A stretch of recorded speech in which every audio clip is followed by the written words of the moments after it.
New Orleans is a city rich in history where the word antique means something special.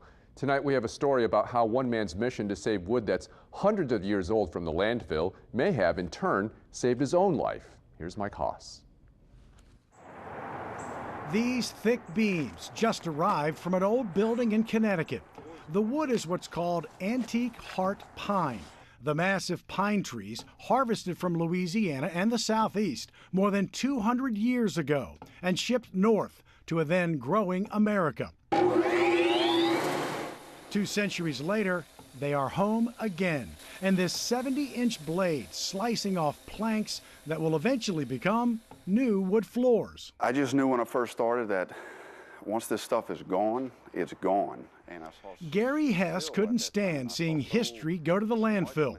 So as he renovated houses and found antique wood, he stored it in these abandoned warehouses along the Mississippi River in Plaquemines Parish, where he used to cut firewood as a kid. I didn't want to throw it away. I didn't know what I was going to do with it, but I didn't want to throw it away. Gary watched as demand for the repurposed wood and the accent pieces he made from it grow, and the hobby became a business, Southern Arch.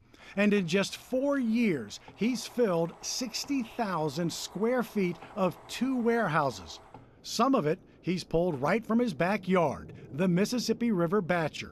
And the recent high water has delivered some classic cypress logs to his doorstep. If it's old, it's in here. You really don't want to drive around with Gary in his pickup truck. Have you ever come back here with an empty truck?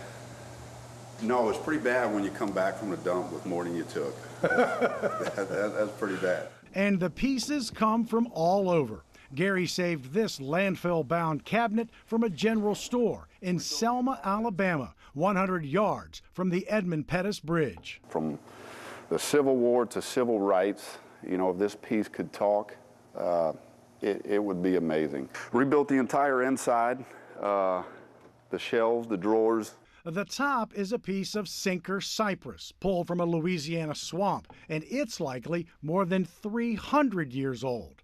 Now, a one-of-a-kind piece of furniture with an amazing story. Everything here is a conversation piece, so when the family and friends come around, I mean, just this piece alone is just, story after story. It's just filled with history and character. The foundation of Southern Arch is something the Holy Cross grad calls spreading the ashes. This is an old shotgun house in New Orleans. The rafters were antique wood, and the owner wanted to reuse them. And spreading the ashes means find a new use, a new life. We take the lumber out of it, repurpose it into antique heart pine flooring, and then it goes back into his home.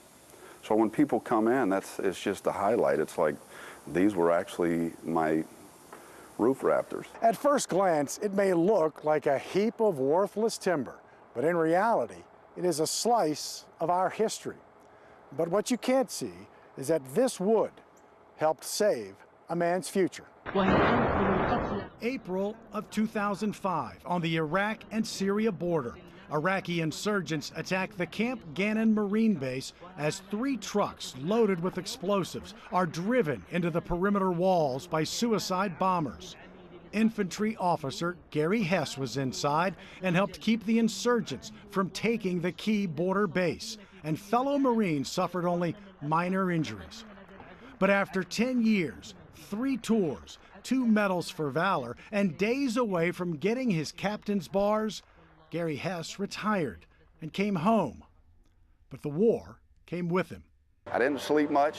I guess I still don't, but I just spent my time here building. My mind didn't do well idle, so to speak. His whole company began as a coping mechanism to keep his hands and his mind busy. Just started putting these pieces together.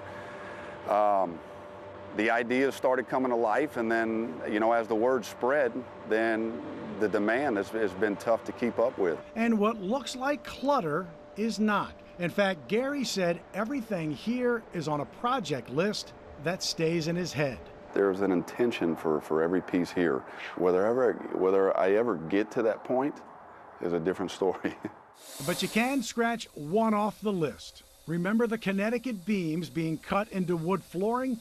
They are now in this renovated building in the historic Marigny. These ashes have now been spread. Mike Hoss, Eyewitness News.